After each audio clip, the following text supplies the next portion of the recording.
Okay, good morning again, everybody. I know there's still people in line trying to get their plates. That's fine, but we need to get started just so that we can make sure we hear from all of the wonderful candidates we have with us today. I am Cristina Aldrete, and I am the President and CEO of the North San Antonio Chamber of Commerce, your host for the event today, along with my chamber partners, the San Antonio Chamber of Commerce, the San Antonio Hispanic Chamber of Commerce, and the Alamo Asian American Chamber of Commerce as well. Before we get started, I'd like to introduce some of the other VIPs we have in the room with us today. Our North San Antonio Chamber Chairwoman, Melody Thomasu, who's on her way. And then we have our Government Affairs Council Chair, Tara Snowden, who is with Zachary. And we have Danny Zimmerman with Zimmerman Engineers, who is our Chairman-elect. We're thankful to have everybody here today, braving the cold wind. Hopefully the weather will hold and we'll be able to get out of here and back to our homes and offices safely after this. Moderating today's discussion, we have former County Commissioner Kevin Wolff. He is a longtime business owner, chamber member, and an advocate for all things business in San Antonio. Please give a warm welcome and a round of applause to our candidates, Adam Blanchard, Elisa Chan, Mark Cuthbert, and Mark Dorazio. Thank you for joining us today. Unfortunately, Angi Aramburu could not be here. She was a fifth candidate. Last night she called me and said 2 of her kids have COVID, so she decided she better stay home. So hopefully they are recovering nicely. So we are here to talk about the issues. Kevin is a wonderful moderator. So hopefully we'll have a few minutes at the end to take some questions, maybe, depending how this all runs. But the candidates have been prepared also with their closing statements. So let's get on with it.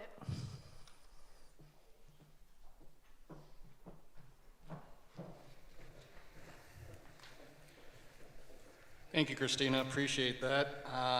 Thank you, candidates. You heard me say to you a few minutes ago, this is an opportunity for these folks to get to know you. So, give your answers from the heart, and it will do you well. You'll get 2 minutes per question. Rich down here has a little timer, so watch him, because when he gets to that 2 minutes, I will stop you, okay?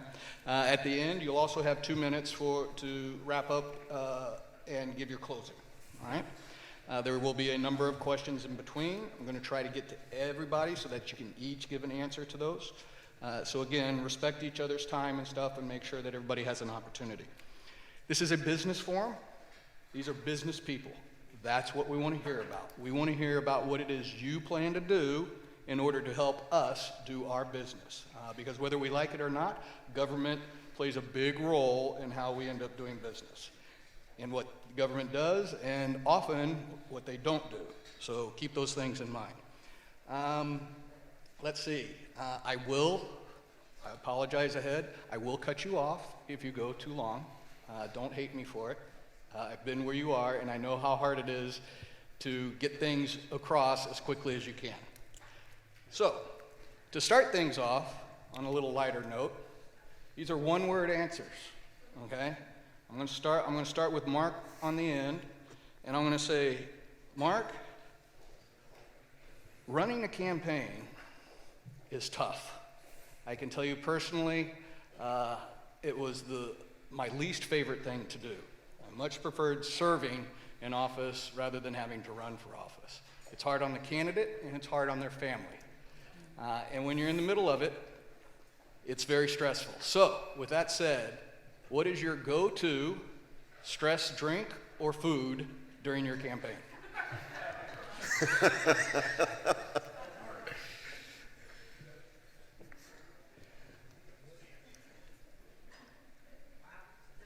Pizza. Pizza. All right. Mr. Cuthbert. Dark chocolate. Dark chocolate. All right. Actually, Lisa? block walking. It's great. Block walking. All right. What's your alcohol proof for that? My wife's meatloaf. Wife's meatloaf. All right. Dude, that's good suck up there. All right. All right, let's get started. Let's talk public education for a little bit. We know that that is one of the primary duties of the state house and the state senate and our state government in total. So, Mr. Cuthbert, there are a lot of things that people can say are wrong or right and different, but what would you do as a state representative in regards to our public education system? Well, sure. So the state of Texas educates 5 million students a year. We spend $50 billion to educate those students and almost another $10 billion on debt payments for the infrastructure to support those students. That's almost $12,000 a student a year. There's enough money in the system. However, we still have schools that are failing, and some that are failing horrendously. As someone who grew up in a school system that wasn't that great and had to struggle outside of that system, as a parent of a child who has learning differences, who struggled in the public school system, I think we need significant change. And I know you're going to ask a question in the further question set about the growth of Bexar County and the area and how we're going to have another 1 million people in this area. Probably expect another 500,000 students in Bexar County over the next 20 years. And so we need to prepare not just for that future, but to drive equitable outcomes to ensure that every graduate is prepared for either work or college coming out of high school. And I believe the way to improve outcomes, to lower cost, and to ensure we have the right infrastructure for that growth is to introduce school choice. If the dollars follow the student, and we introduce an entrepreneurial business mindset to drive free market outcomes in the educational system, we're going to create more chairs and desks at a lower cost with better outcomes for our students. And so I would be a strong advocate for school choice in the legislature. Thank you. Mr. Blanchard, what would you say? So there is no question right now that we have a jobs crisis. We are all feeling it, everybody in this room. We've got a driver shortage of 80,000 drivers. You know, I came from the No Child Left Behind era, and you know, everybody was funneled into college. And I think that what we have seen from the outcome of that is that we have a shortage of truck drivers and electricians and plumbers and welders. And so I think that it is incredibly important for us at the state level to ensure that not only do we provide funding for more of these magnet programs and these vocational training programs within our curriculum, but we also encourage that. For instance, Double Diamond, my trucking company, we are on the advisory board of Northeast ISD and are involved in their mechanic program. And we're bringing in my colleagues within the trucking industry to ensure that we can provide the resources that program needs so they have things to work on. They have the manuals that they need and the technology that they need to learn what it's going to take in order for them to be job ready. And I think we also have a lot of great programs in San Antonio from the associate's degree. We look at our STEM programs. I mean, look at the outcome of that at the Toyota manufacturing plant. And so what I would say is we need more small business owners in office that understand the real life struggles that we're all facing and have been facing so that we can ensure that we continue to grow this economy. We've got to keep Texas the best state in the world to work in. We got to make sure that San Antonio is the best city in the state. And we can do that through a focus on not only education, but we got to get our taxes lowered, and we've got to make sure we got a good regulatory environment. So that's what I'm here to do, and feeling it every day with you. You can assure that I'll be here to fight for you for those efforts. Thank you. Mr. Dorazio. I've spent some time with the comptroller, and looking at the public education system that we have, it's a challenge. And another challenge that we have is property taxes. We have to increase the funding for the public education system, yet we have to also reduce property taxes. The burden is too heavy on our constituents, and we need to go there. One of the proposals that I have is the budget is capped at population plus inflation. And the state has been bringing in money above inflation, and we want to take that money, we want to put some of the money towards the rainy day fund, and we want to use the balance of that money to start paying down the operations and maintenance portion of the property tax bill. It'll take between 8 and 10 years from our calculation in order to do that. Now we have two issues of thought. Theory is the language of the scholar. Pragmatism is the language of the leader. Each one of you in this room today are leaders in some way, shape, or form. And each one of you is going to be, your participation is going to be required to help come up with the ideas and the backbone to be able to carry this thing through. It is doable. Thank you. Thank you. Ms. Chan. Well, thank you so much for the answer, for the question, because I think education is so very important. And Texas Constitution has the obligation to fund our education. And it is important not just at the personal level, but also we only can be competitive as a state if we have educated workforce, but also educated population and people. So education is something very dear and near, but it is also a very complicated issue. I would say that there will be breaking into two parts. One will be the funding. Are we funding enough, and how do we fund it? Right now, a big portion of public education is funded through property tax, and that's the reason why our property taxes go way high. And also, the base allotment. Right now, because our property value is going high, a lot of school districts or people are paying more property taxes. The state is paying less, and then we need to look at that. But another part is on the school system itself. Are we doing the inefficiencies? We need to look into how we do the school system, but also we need to include competition and also innovation. Just like us in business, we do good. We become stronger, more innovative when we have some competition. So I think school system, it is a very complicated issue. However, we need to tackle in two different areas, funding, but also the school systems themselves.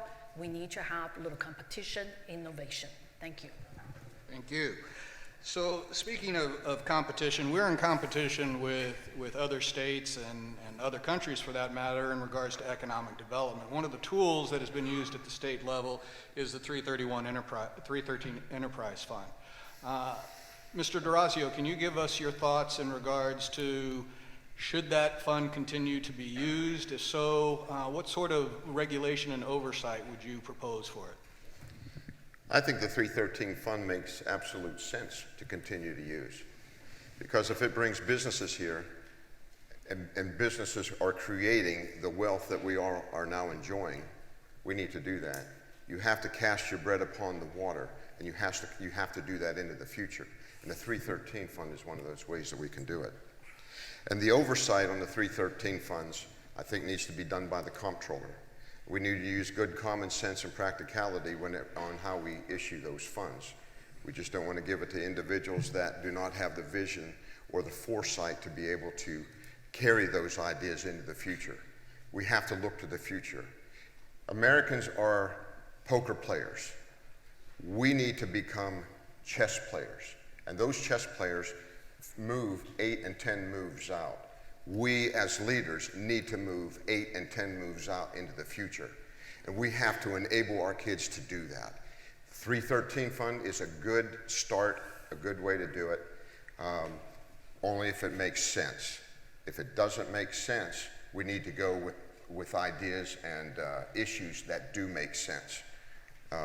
Because we're spending a lot of money here, and we want to put it at the right place. Thank you. Thank you. Ms. Chan, your thoughts? Yes, I think it is very important that in order to be competitive, we have a tool in the toolbox in order to attract the businesses we want to the state of Texas, but also to areas that are that lack the property taxes. For example, the schools are needing so much. The 313 Enterprise Fund is really a tax abatement, which means that you will not have that tax unless you have the capital improvement on. So, and also the state actually hold the school district harmless and reimburse those taxes.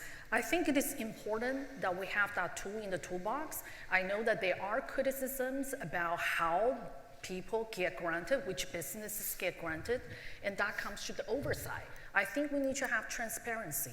I think we need to define the criteria a little bit more clear, which businesses are qualified to get those abatements. And then we also need to make sure that we have the audit. There are requirements for businesses to satisfy in order to get those tax abatement or incentive. We need to go back and look at, did those businesses satisfy those number of jobs created? Did they do what they say they would do? But then also when you have the extension for those, the fund, the 313 Enterprise Fund, we need to also to look at the extension, and we need to have, every time we use taxpayers' money, we need to be fiscally responsible, but also we need to use taxpayers' money just like we spend our money. And I can tell you, government lack in spending our money carefully, and that's what I would do to watch. Thank you. Thank you. Mr. Cuthbert. Short answer is no. I would not support the reintroduction of the 313. The government should not be in a position to pick and choose winners when it comes to business creation. Both my competitors have talked about the need for oversight and audit. Well, why do you need oversight and audit? Because programs like this are rife for corruption. That's why. And we need to manage our growth in our infrastructure appropriately. We've got a future question coming up about that. We're going to be growing incredibly fast. We're going to be under a huge amount of pressure from an infrastructure standpoint. Water, electric production, schools. Why would we be incentivizing businesses from other states to come here, put additional pressure on that growth, and having the government step in an area that we've all recognized government isn't a very good steward of investments and dollars in order to continue to push that growth above a sustainable level. I am 100% against government handouts, and I believe that is the conservative position that we should be taking in this district. Thank you. Mr. Blanchard. I do support 313s. Not only do I own a trucking company and a freight brokerage, but I also own a commercial real estate brokerage. During the course of this campaign, I've knocked on about 2,500 doors. Also spent a lot of time really on listening to her about what are the issues that our city's facing? What are the issues that businesses in this community are facing? And, as you go out there and talk with folks in the real estate business, there is a concern right now with the economic growth of this community from what we're seeing from a government standpoint at the local level. And what we don't need is more top-down government. What we need is more tools in our tool chest to afford us the ability to attract businesses to San Antonio and Bexar County. We need more abilities to encourage that investment here. And 313s are a way to do that. Tiers zones are a way to do that. We need to provide as many available resources to those that are in this room, like myself, that are focused on growing our communities, creating jobs, providing economic development opportunities. Because as we all know, a rising tide raises all ships, and we're all in this together. So why would we limit our abilities to have more incentivized programs to bring great people to San Antonio? Because we've done a great job of that, and you can assure yourself that I will be here to advocate, whether it's a 313 or something brand new, to make sure that we've got the tools that we need to encourage economic growth and development and make sure we have a great economy in the city of San Antonio. Thank you. Population growth. I call this a high-level headache. Texas has been the beneficiary of many people moving here. San Antonio itself is looking at close to 1 million people by 2040, I think it is. What is the state's role in regards to how we manage this high-level headache? And we'll start with Ms. Jan. Well, that is a problem. As many of you know, we now have over 1,000 people moving to Texas every single day. And that put a lot of stress on our infrastructure. And that will be transportation, the energy, as we saw. It's cold today again, the power, but also eventually water. Fortunately, we have a very good statewide water plan. But I think at the state level, we need to project and just to make sure that we also understand where the population is happening. And then we need to appropriate the funding appropriately. For example, San Antonio is having a lot of population growth, and are we getting our share of the transportation funding? And also in the rural areas, they have their own challenges. So I think what we need to do is to make sure that we not only look at the transportation that we talked about, but also energy. Are we having all those generations? Do we need to have more renewable or more gas powered? We do want to have clean energy, but we have other ways. And then not just that, we talked about schools a little while ago. That is also putting a lot of stress in the school system. But yes, we do need to have more comprehensive way to anticipate the population growth and not to be reactive, but also proactive. Thank you. Thank you. Mr. Dorazio. One thing in development we used to look at was we follow the sewers. And that might sound so simple, but whenever the developers go out and they start working with the cities, one of the first things we look at is the sewers. We follow the sewers. From wherever the sewers go, that's where the growth is going to be. And so we have to look at where they go. And then we have to look at roads and infrastructure. On the roads and the infrastructure, we need to engineer these roads and infrastructure a lot better. We need to get more life out of the roads than what we're currently getting. We need to have government go in and design these, or have the engineers design them, so that we can get a longer life, and it'll save us a lot of money in the long run. Our electrical grid, we have to harden that grid, because we don't want another snowmageddon like we did last time. We need to have engineers look at that. It's engineers that solve these problems, and it's engineers that we can count on in order to make these things work. SAWS, I don't know where they are on their consent decree right now, but they had so much time to fix the sewers within San Antonio. We need to look at the employees or the workforce in order to be able to do this work, to get it done. So the best investment that we can make is our people, is in the minds of the people in order to get this stuff done. Thank you. Thank you. Mr. Cuthbert. So this is a big challenge. The study you reference, there's 1 million people coming to Bexar County, had a couple other things in it. First one is Bexar County is not unique. So it's not like we're growing disproportionately faster than Austin or the others. So we can't expect to get a huge lift from the state versus others. One, we're going to fight for every dollar we get, but it's not like we're unique. The second interesting part of that 1 million people, half of them are kids. And that's good news and bad news. Good news in that we don't need 1 million housing units in the next 20 years. We only need 500,000. But we do need schools to support those children. And I was just talking a little earlier today, we're only putting in, 23,000 housing units a year in this area. That is not going to cut it. That's not going to get us to 500,000 housing units in the next 20 years. And so we need to focus around the sewers. I believe SAWS has 13,000 miles of sewers and main lines in the San Antonio area. They need to increase that, but it's expensive.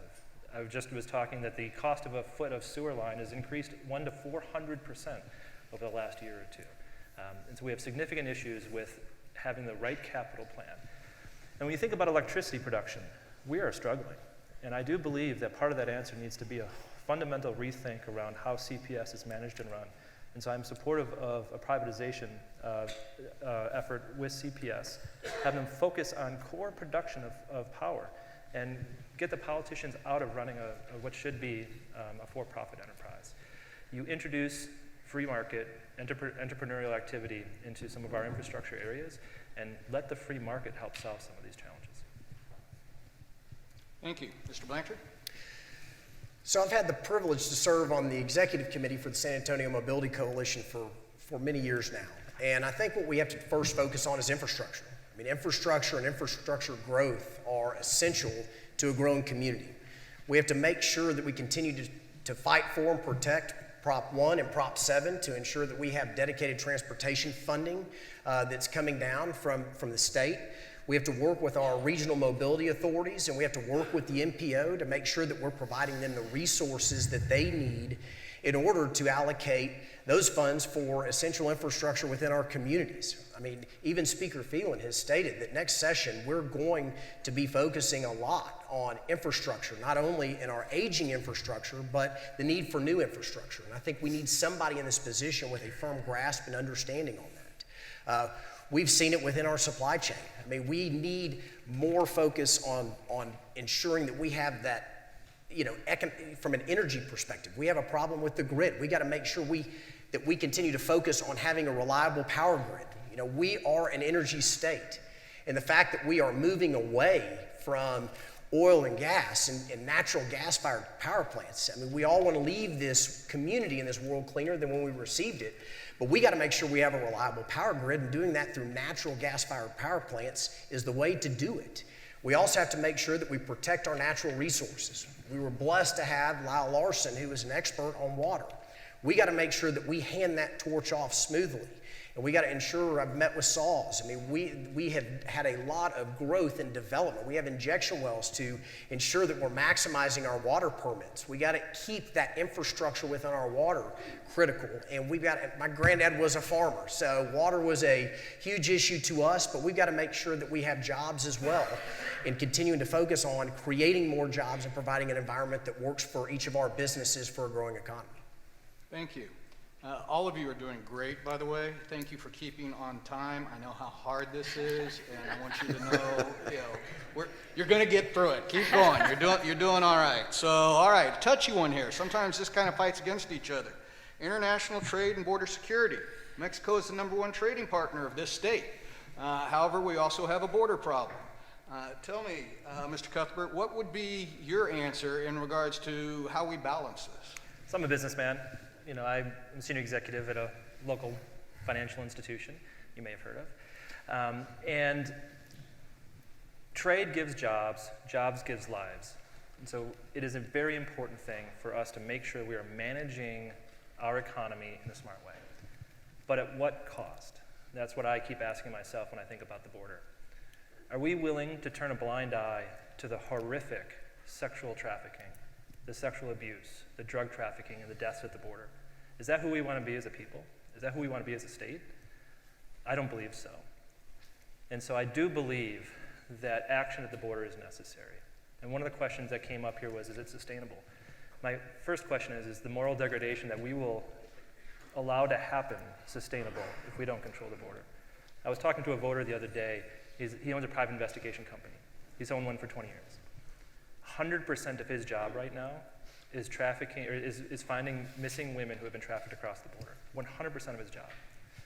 And the human tragedy stories that he has makes it difficult for him to sleep at night. And we turn a blind eye to this. And I'm glad Governor Abbott is finally doing something about it. I think there's probably better ways and more that can be done. But this needs to be addressed. And step aside from the fact, from our commitment to national sovereignty, no country in the history of humanity has ever maintained itself as a nation without control of its border. And so while I am 100% for trade with our neighbors and partners across the world, we have to ask ourselves at what cost. And I'd like to find a balance, but we need to stem the bleeding that's happening at the border as soon as possible. Thank you. Ms. Chan, your thoughts? Well, when I was serving on San Antonio City Council, I was the chair of economic development, and I know a lot about the trade's important things, especially in San Antonio with Mexico. And but what's happening right now at the border is a lot of crossing that is illegal, but also a lot of drugs, the human trafficking, creating a lot of crimes. I think we do need to address it. And if the federal government, which is the federal government job and responsibility to secure the border, if they're not doing it, if the federal government is not doing it, state of Texas should take some action. And of course, we need to ask the federal somehow to reimburse those expenses. And I really think that when I elected, I would like to work with our congressional delegation and see we talked about this for years and years, but we need to have a better way to get legal workers to come to this country. We all know we have our labor shortage. We need to have a better case worker. You can have a multiple level of the legal way to come to this country to help out a different level to help with our workforce. But I think we need to still take care of our southern border, because people who come in, we don't know who they are. It's a national security issue. We don't know if they have COVID. It's a health issue. They are really putting a burden on our social programs, but we need to address the trade issue in a different way. Thank you. Thank you. Where was I at? Ms. Blanchard. There's no question we have a crisis at the border, and we've got to fix it. Unfortunately, right now we have an administration up in Washington. It just doesn't seem as though they have any desire to enforce the laws that are already on the books. But I think from a state level, what we can do is we can show support for our law enforcement, what Governor Abbott's doing to ensure that we're providing that law enforcement at the border. I think from the state level, we can look at some practical solutions. I mean, think about the fact that we have all these salt cedar trees, creosote, right? This brush is an impediment to law enforcement's ability to identify people crossing our border. It also creates a huge water deficit with the water consumption that they have down there. So why don't we work on fixing that? You know, if you really look at the statistics, 40% of Mexico's exports come through the port of Laredo. They're a huge trading partner for us. And we've got to ensure that we continue to provide the infrastructure that's necessary, and we've got to fix immigration in a way that we can provide more visas for more workers to come to the United States. I mean, we are a declining population in age, and an immigrant workforce has always been incredibly important and critical to a growing economy. And we've got to make sure that we continue to advocate and put as much pressure as we can to provide more of that labor force to come help us. We need visa programs that are going to work. But ultimately, I think we can, secure the border. We can have some more practical approaches from a state level to ensure that we do that. And you can rest assured that I will advocate not only for growing the economy with our supply chain breaking down like it is, we're going to see more onshoring coming back to America. And that's going to have even more of an impact on our roads and our highways and our ports. So that's something we need to focus on and provide and continue to advocate for. Thank you. Mr. Dorazio. It is necessary that we secure our borders. We've had over 2 million people come across illegally last year alone. In Del Rio, in a 7-day period, the DPS officers arrested 22,600 plus people, and they arrested them through trespass. So we definitely have to get that under control. And if the federal government is not going to do it, we're going to need to do what we have to do it. At the current rate, this is not sustainable. In order to get to the truth of any matter, you have to go to the origin. And whenever we look over the years past how the people that came before us dealt with the border issues, they had some really good ideas.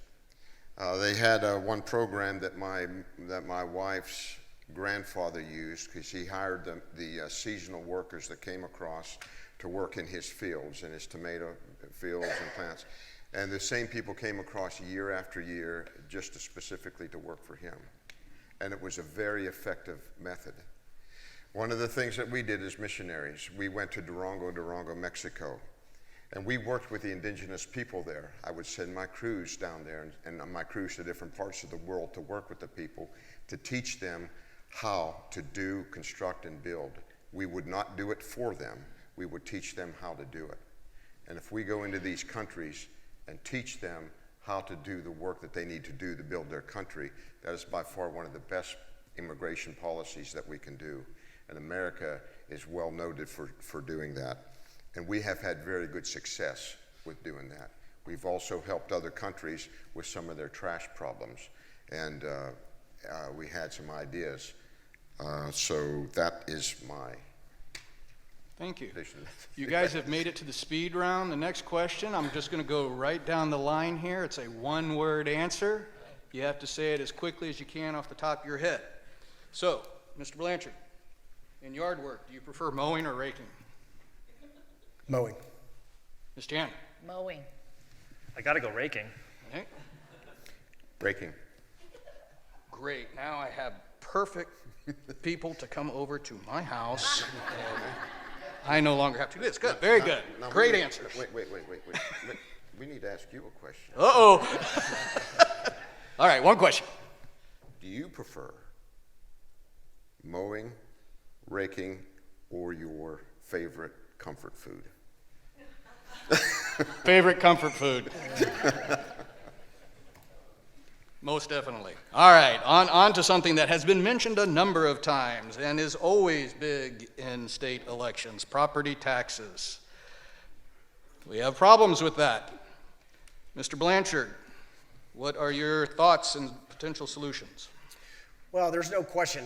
Like I said, I've knocked on about 2,500 doors so far in this campaign. And when you're talking to folks out there in the district, and I know when you're talking to people in this room, there's two issues that are top of mind for everybody: border security and property taxes. Ultimately, as we all know sitting in this room, property taxes are what are used to fund our cities and our counties and our states. They're used to, support our public education. They're critical for our infrastructure and the growth within our communities. To me, what we're seeing right now is that we're reducing rates, but the problem is the appraised values of our properties keep going up, that it's essentially becoming a hidden tax. And so if we're going to fix this problem, I think where you've got to start is through the appraisal process. I practiced law before I started my trucking company, and I protested or contested my taxes one year for our terminal. And I'll tell you what, going through that process was the most frustrating thing I think I've ever done. And I think if we're going to start with some practical solutions, we need to fix the appraisal process itself. And I think once you fix that process, then we can start getting back to the way this system is supposed to work. If the cities or the counties or the school districts, they need more funding from us, then they're supposed to come back to the citizens for a vote to increase our property tax rates. And that's the system we have to get back to. And the way we do it is through the appraisal process, and that is something that I intend to advocate for vigorously once in office. Thank you. Mr. Cuthbert. So we already have a referendum required if property taxes are going to go up above, I believe it's 4%. And so this concept of starving the beast, like to make it harder to get revenue, harder to raise property tax, and therefore we'll have an opportunity to reform the underlying system, I just don't think works. Yes, we should have a referendum. We should have caps on appraisals. I'd actually be supportive of a 3-year average of appraisals, so you don't see a 1-year bump if your appraisals go up. But we will not address property taxes if we don't address the underlying fundamental driver of those rates. The majority of our property taxes are driven by our school O&M budget. Any solution to property tax that doesn't address that is just not a real solution. Unless it's bringing in a new tax source like an income tax, which I am not for, and I doubt anyone on the stage is for. And so how do we address the school O&M budget? As I mentioned before, we have $50 billion of property tax going to fund education, an extra almost $10 billion in debt services in education. $60 billion, almost $12,000 a student being paid out of property taxes. There's enough money. And I'll go back to what I said before, school choice. If we introduce competition into this system, it will make the system more efficient. It'll drive down the cost of educating an individual student. That will be seen through a radical restructuring of the rates required to fund that education in our property taxes. Without fundamental reform of the drivers of the property tax, everything else is just, nibbling around the edges. Thank you. Thank you. Mr. Dorazio. I asked my teacher one day, I says, Dr. Campbell, why do taxes keep going up? And his answer to me was very profound. He says, taxes keep going up because people keep making demands upon the government, and the government has to keep funding those demands.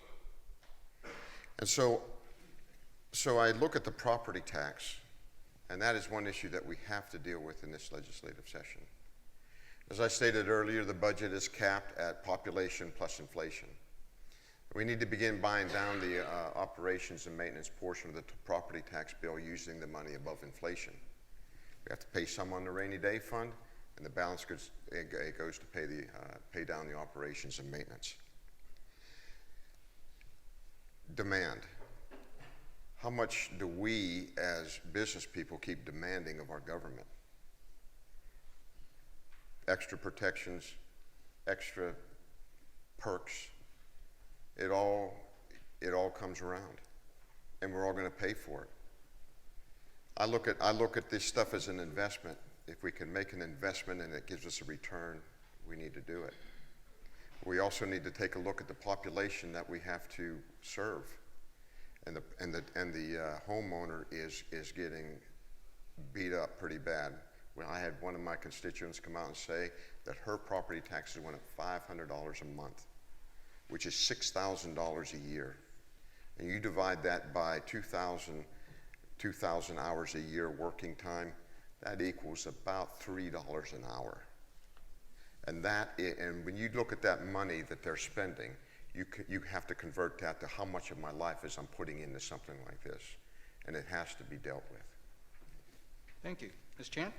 Well, let me just say that I am a homeowner, and I'm also a commercial property owner. So I know how much property taxes all of us are paying. And I would say that it's just way too high. Now, property taxes have two major components. One will be the evaluation of your home or your house or your business or land. But there's another part will be the rate. So we need to first do appraisal reform. We need to make sure that we are appraising all these properties consistently, transparently, and as accurate as possible, which is the real market rate, not just some chief appraisers coming up with some wacky appraisal. And then, of course, the rate itself.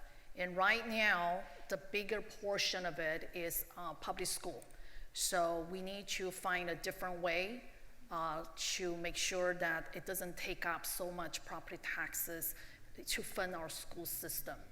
But also, I think it's really not right that people who pay off their houses, especially the retired people, that will have to continue to pay a big portion of the property taxes. So those are the two areas I think we need to do. But the important part, just like business, no matter how much revenue you get, if you do not control your spending, you're always going to be negative. So in government, the problem is we don't control the spending because taxpayers will always fund. They will never go out of business. Unlike us, if we don't control our business, we may go out of the business. So we need to have that concept at the state level in government as well. Thank you. Thank you. One of the most important things, what I would call the lifeblood of any business, is workforce. And with COVID and other things, it has become tougher and tougher for businesses to find and retain and hire good employees. Mr. Cuthbert, what would you advocate for at the state level in regards to this?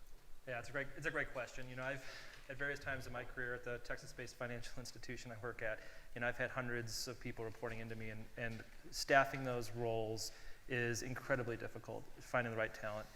Unfortunately, our federal administration has made this problem incredibly worse. Printing money left and right, additional benefits, additional incentives not to work. There's only so much we can do at the state level to counteract what's going on at the federal level. There's some things we can do, like, I don't know, many people here, like, you can't retain staff or they don't show up because their child care keeps closing because of various reasons. And so there's things that we can do to support having dual income parents being able to join the workforce. But I think what we really need to focus on in the state is the long term. And I do believe good citizens make good workers. And so what can we do to provide good citizenship? And there's the concept of the success equation. It's not rocket science, but if you graduate high school, if you get a job, and if you get married before you have kids, if you do those three things, you only have in that order, you only have a 2% chance of living in poverty. And you think about all of the programs that we have, all of the cultural elements, how much are we actually promoting good citizenship in our society?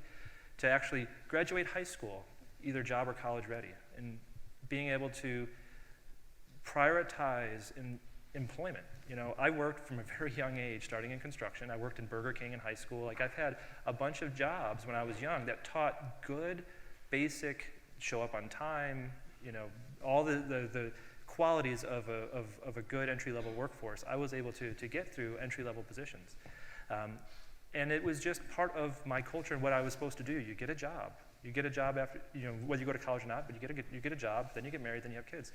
So we need to go back to basics and build that successful foundation of strong citizenship, and that will grow our workforce for 2040 when we have another 1 million people in this area and focused on staffing the businesses that will come with those people.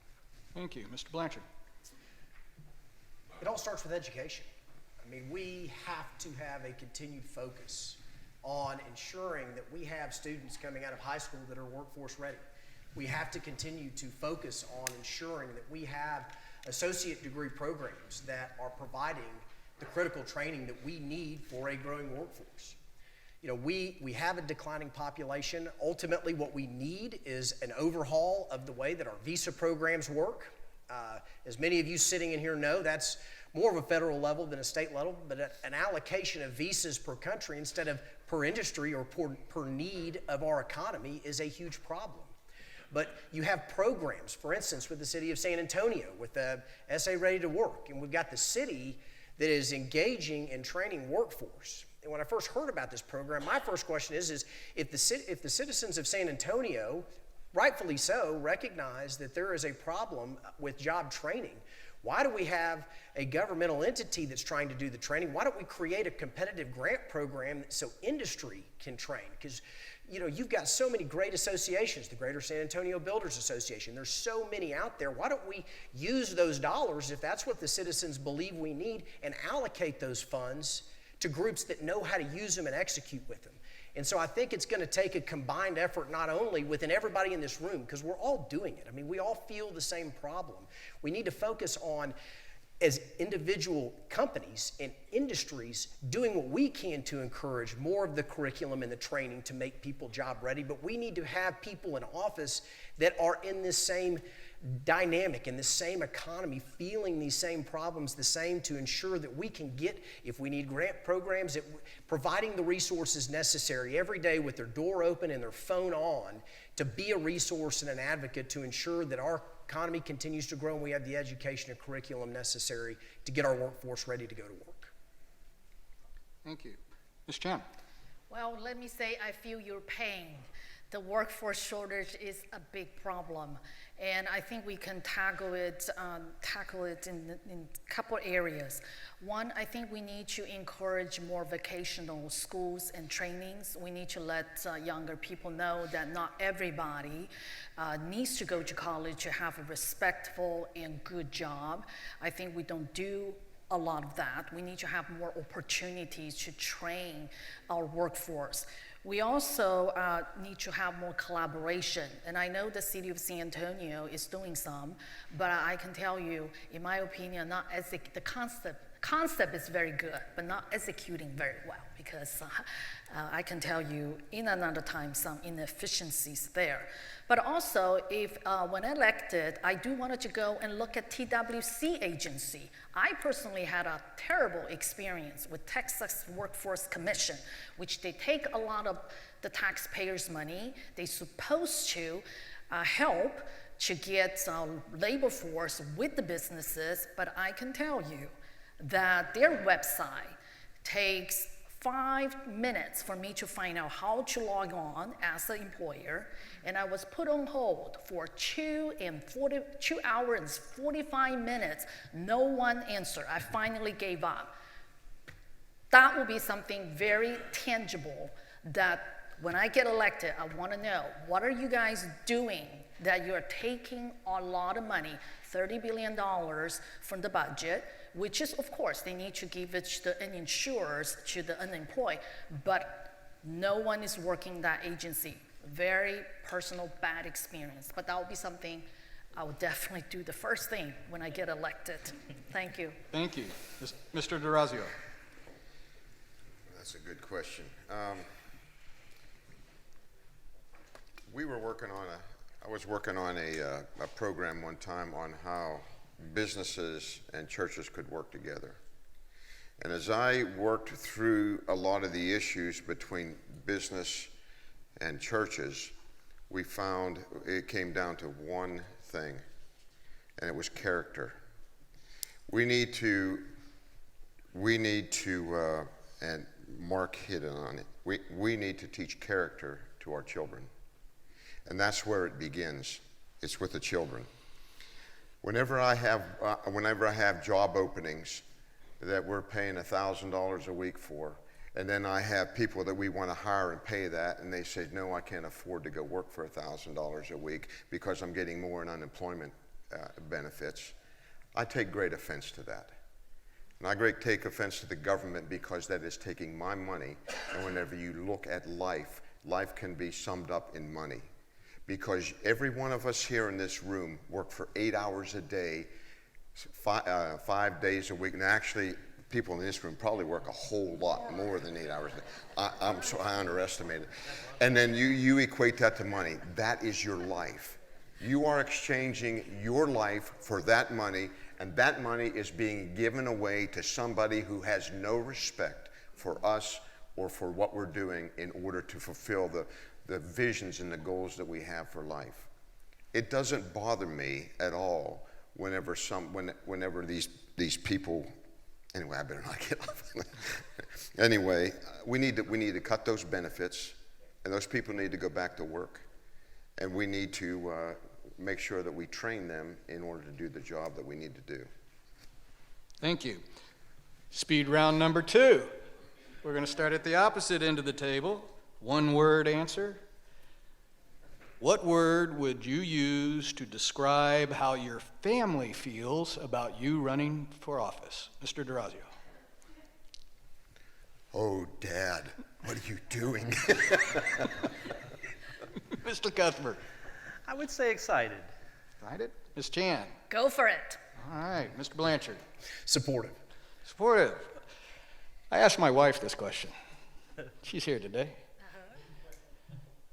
She said, terrified. I have to agree with that, having gone through it a few times. I'm glad to hear that about your families, because I will tell you, and you already know this, that's one of the most important things that you have going for you, is how they stand behind you. So thank you for running, and thank your families as well. All right, fun one, casino gambling. Boy, we've danced around this one for years and years and years, and while we've been dancing, those around us have decided not to get out there on the dance floor and dance. So, Mr. Blanchard, what should our state do in regards to casino gambling? Well, I mean, I think if you look at casino gambling, we have every single adjoining state to us has it. You know, what that looks like to me is that looks like tax dollars that are going out of the state. And I think that we have currently a huge problem with our property taxes. You know, this is something that is incredibly important to the individuals living in House District 122.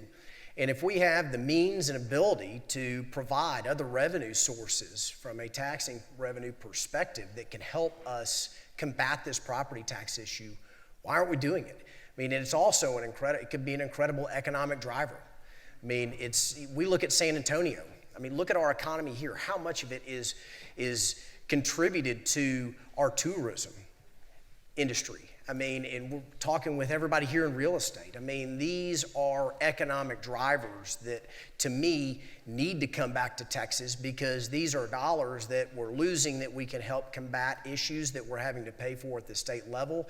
It's also economic opportunities that are being outsourced to the states around us. And if we're going to do that, why don't we do it ourselves and bring it back home and provide those opportunities to the men and women living in this community, to the real estate industry? Because this is when you start bringing an economic activity like this, it percolates and permeates, and it touches so many people. So let's bring it back home, and let's use it in a way through fiscal responsibility for those that are in Austin, to ensure that we're using these dollars to focus on property taxes, for our education, for healthcare, for the things that we're already paying for. And that's what I'm certainly here to do and support. Thank you. Mr. Dorazio. Anytime there's a proposal of something of this nature that's before us, one really has to look at the cost versus the benefit. Sure, there's always economic gain by something like that, but I think we need to study some of the other areas who have done this, like Lake Charles, Louisiana, like the Kickapoo Indian tribes. How did that affect their citizenry? Because that's who we support. That's who we're representing here. What is the long-term ramifications? What is the cost? What is the true cost? What is the true cost to the families who have to suffer under somebody that has a brother-in-law like myself who was addicted to it and lost his family? It's long-term. And once this door is opened up, it's hard to close.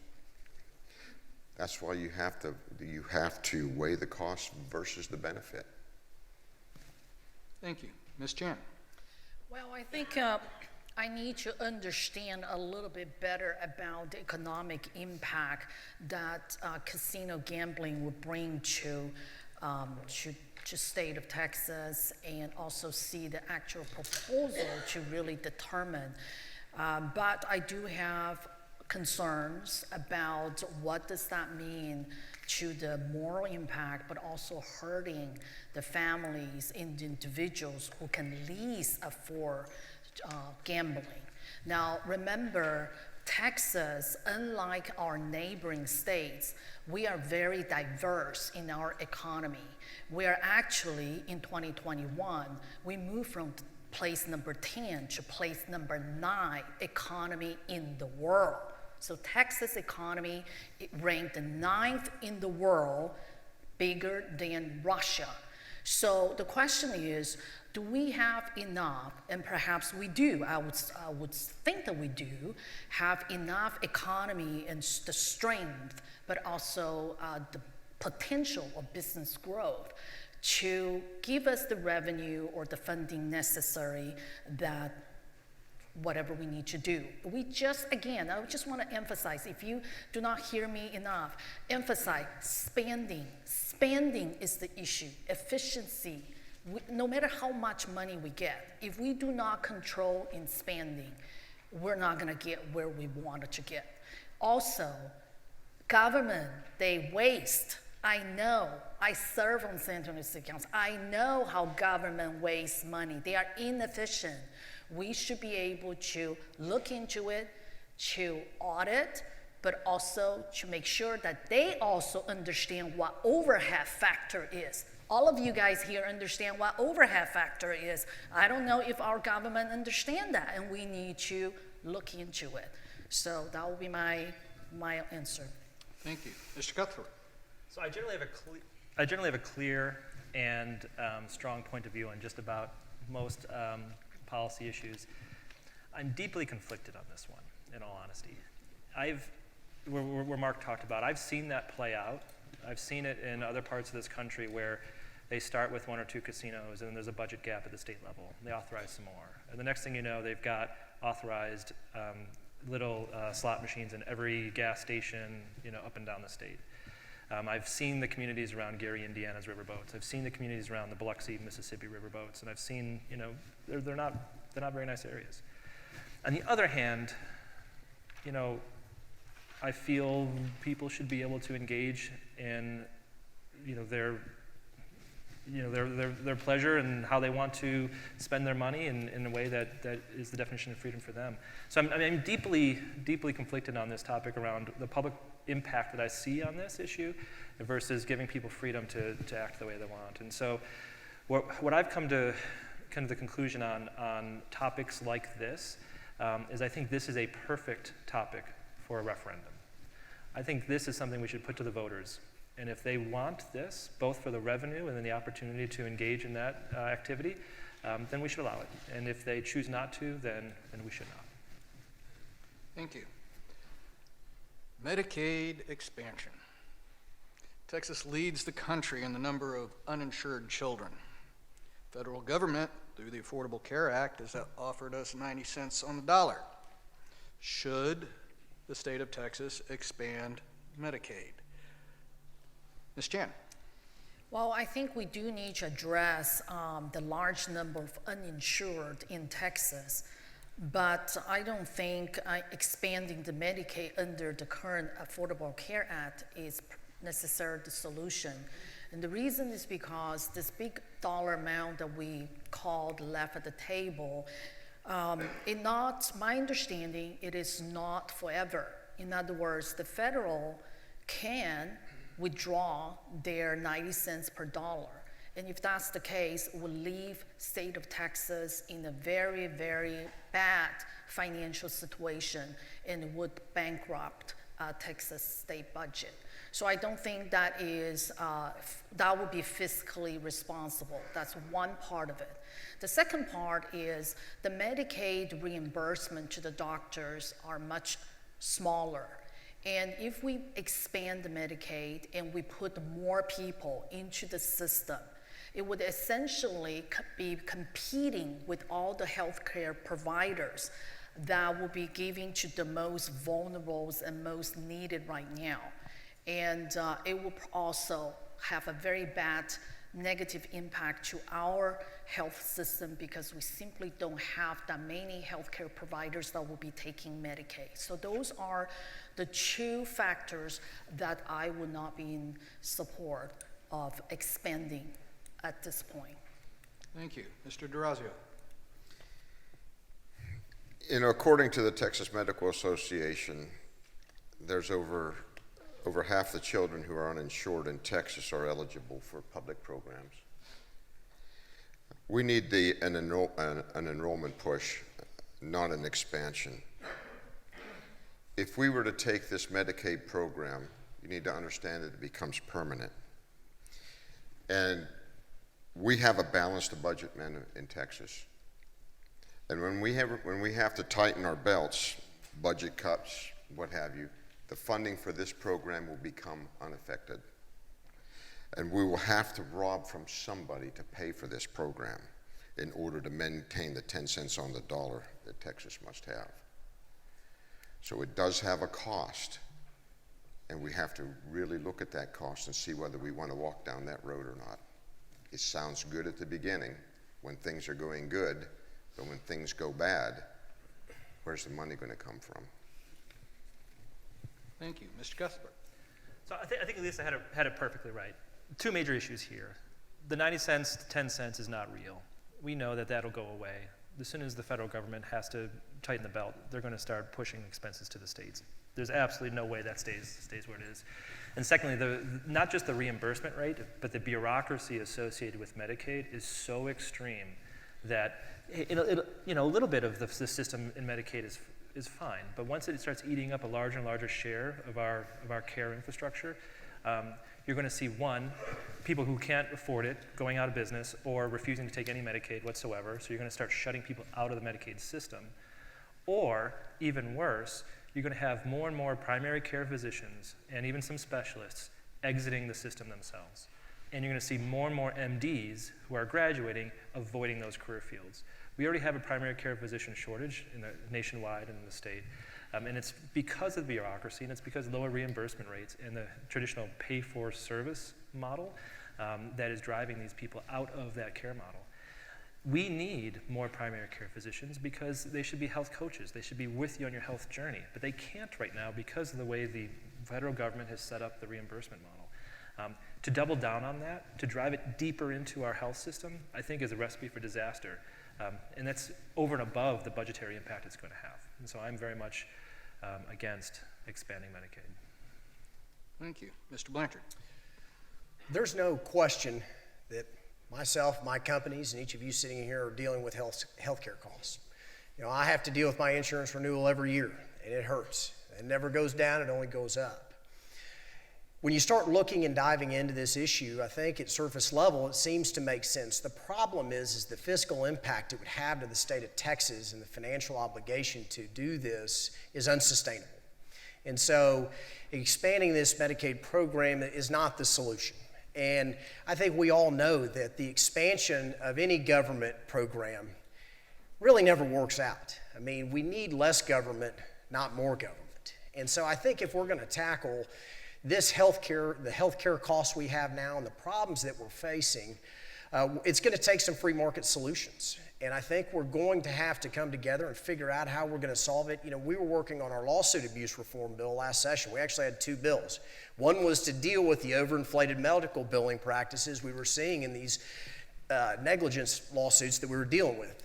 And I think there are programs out there, for instance, within my company, where we have a lot of drivers that are independent contractors, and we have found programs for them within the city of San Antonio where you have primary care physicians that work on a subscription-based program. I think you pay around $100 a month, and you can go in there and receive the care that you need. And if you start looking at the allocation of funds for a lot of these governmental programs, there's so much that's allocated to the administrative and overhead cost. And I think what we can do is come together, and I think a lot of these physicians too, that I've spoken to many of them. I mean, there's not a silver bullet to fix this problem, but we certainly can come together and find some free market solutions that are going to help impact this, bring costs down, give people access to care without expanding government programs and ballooning our state budget. Thank you. Speed round number 3. Ms. Chan, first job out of high school. I didn't do any job in high school. Just study, focus on study. Studies work. Yes. That's work. That's work. That's work, yes. Mr. Cuthbert. So there's some debate in my family because I think there's some embarrassment here, but I believe I started working in construction at the age of 7. I'm serious. Dropped off at 6 o'clock in the morning, where I picked up scrap wood, nails, metal. And as I got older, 12, 13, started hauling quarter-inch sheets of plywood, studs, etc. So I wasn't joking when I said earlier that I started working at a ridiculously young age, and I never saw any of that money. It went into the family pot in order to, pay for the house and food. Yeah, just so you're aware, there's laws against that. But at any rate, That's why there's some debate in the Mr. family. Dorazio. Okay, it was the first job out of high school, is that correct? Yes, sir. I participated in the #1 team sport in the entire world. Construction. Very good. Mr. Blanchard. Bussing tables. Busing tables. Very good. All right. Mr. Dorazio, if elected to the State House, list your top 3 priorities during your first term. Why are they important? Top 3 priorities. #1, border security. If we don't get control of this border, we're going to have different cultures changing our culture. Issue #2 is election integrity. At the second special session, we had a good election integrity bill pass. Easy to vote, hard to cheat. However, late at night, amendment number 50 on page 138 of the House Journal, the penalties were reduced from a felony to a misdemeanor. So there is no incentive whatsoever to follow the law. Issue #3 is property taxes. We have to do something and get these property taxes down. And those are my 3 issues. Thank you. Mr. Cuthbert. Well, it's going to sound like a repeat, I think, across most of this, but border security, #1. And there's a lot of talk around how we can go about that, electronic surveillance and other things, but I am actually supportive of a physical barrier where we don't have a barrier that exists today. One, I don't trust politicians with an off switch when it comes to something like our security, and so I want something that cannot be turned off. And secondly, I think we need a visual commitment to our belief that we are able to have national sovereignty. And so I'm very much focused around that physical barrier where a barrier doesn't already exist. And second is election integrity. And I think we made some good headway, but the fundamental problem with our elections is that they're designed in a way that is hard to audit. And so we try to do audits sometimes at the back end, and we don't find anything because they're not designed to be audited. And so I do think we need to revamp our election processes with a future audit in mind so that it is able to be audited and so that we can be sure of the security of the elections. And you're going to find stuff. Like, look, I've run major processes in big businesses, and we're constantly QAing and QCing and auditing those processes. Any important process goes through that. And you always find stuff. And it's a training deficit, it's a human capital, failure, there's an equipment failure. You always find stuff, and you learn, you improve, and you fix it. And we should treat our elections the same way. And then lastly, taxes. Infrastructure is going to be a big focus in the next session, I think, as it was mentioned earlier. And as we talk about the 1 million people coming, not just in this area, but across the state of Texas, infrastructure is going to be incredibly important. But we got to find a way to balance that with our tax position and how we can lower the tax burden. And so that balancing act is going to be another major focus of mine in the session. Thank you. Mr. Blanchard. Focused on jobs, education, security. Jobs. We've got to make sure that the equation works, right? We all know the equation for a strong and growing economy and jobs, right? We've got to have low taxes. We got to make sure we tackle the property tax issue. We've got to make sure that we got roads and highways and infrastructure. We've got to make sure that we have a reliable power grid. We got to make sure that we have a regulatory environment in the state of Texas that encourages, not discourages businesses. Education. We got to focus on getting more vocational and trade programs back into the curriculum of our schools. We have to support those programs like the STEM programs and those associate degree programs to ensure that we have the additional education necessary for facilities like the Toyota plant and the other companies that we're bringing to the state, to the city of San Antonio. And we need to focus on supporting our higher education here in San Antonio. It gets a little bit lost, but we've got a lot of great higher education that's coming here. We've got to focus on security. We got to have safe neighborhoods. We need to support our law enforcement. We need to have a secure border, and we got to have secure elections. You know, as we sit here, the equation we need for continued economic prosperity and growth within our community is we got to have low taxes, affordable housing, and safe neighborhoods, right? Good schools. And each of us that are in here know that, and you can assure yourself that I will be here to fight for you and advocate for you for those issues because I'm living it with you. I've got 4 boys at my house, you know, and I know how it feels to feel like you can't make payroll. And your perspective of the world changes almost immediately for those of you in here that know that, right? I've got to make sure I put food on my family's table and the 125 families that rely on me, and that is the mindset I'm going to take to Austin, ensuring that I'm fighting for everybody in this room. Thank you. Ms. Chan. Border security, it's important because it's not just the crime, the national security, but also they're putting a lot of burden on our social programs, not at the school and every other that we are talking about. And I think we need to put some of those money more on Americans, on people who came here legally, like myself, than worry about putting all this funding and burden to those illegal immigrants. Secondly, lower property taxes. I think it's just way high.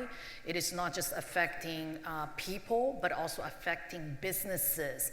We have businesses that pay a lot of property taxes, and that is very costly to operate the business. And 3, infrastructure. I think we need to take care and understand that Texas is growing, and we need to be ready. Infrastructure, of course, transportation, the energy, and water. I actually want to add another one, which is education. Education excellence. We will not be competitive as a state, as a city, if we do not have educated workforce and educated voters, for that matter, to vote the right people, and also to the population. So I would think that those will be my priorities that I believe I can do something when elected. Thank you. You guys are doing terrifically. Thank you very much. I will tell you, this job as a moderator is kind of hard because I keep wanting to jump in and agree or sometimes disagree. So good job, good job.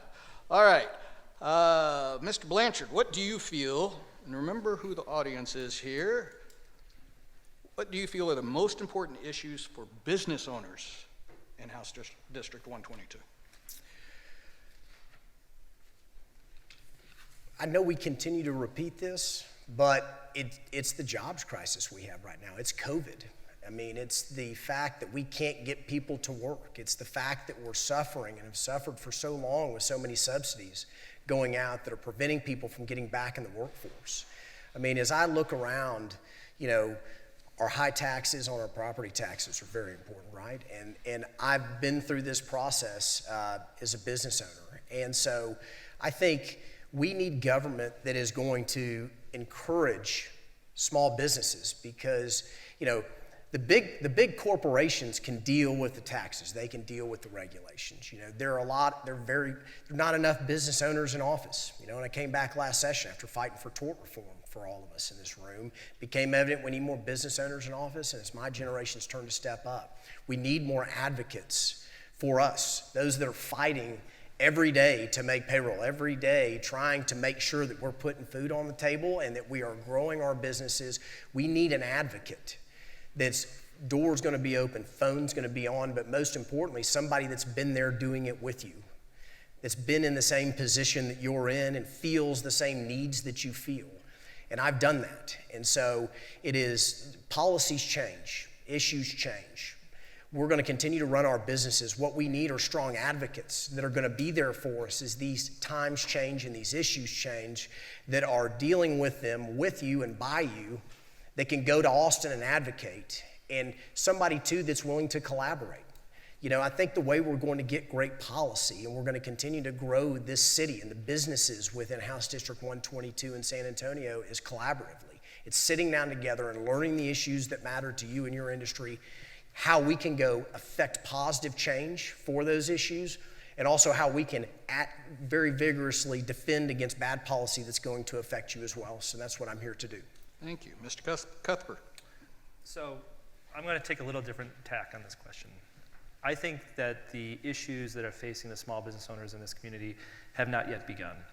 And when I look in the future and what I see coming down the pipe, I'm very nervous about business owners in this room and across our state and our district. Inflation has just begun. It is already hurting. It's already reducing our ability to produce more housing units and provide the raw materials for all your businesses. That has just begun. When I think about the Fed actions and how they're going to be raising rates and they're going to be winding down their asset purchases, we're staring down a potential fiscal crisis coming down from the federal government. That may hit in a year, 6 months, 12 months, 18 months. I'm not in the stock business, otherwise if I could predict it, I would be. But I expect as the Fed winds down its balance sheet, the pressure is going to be felt in this room. Supply chains have not yet begun to hurt. China is shutting down its ports right now due to COVID.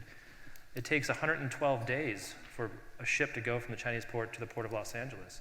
So 3 months from now, we're going to start feeling that supply chain crunch. And so when I look to the future, what is impacting this team here? Inflation, a potential fiscal crisis driven by the federal government, and even more supply chain shocks.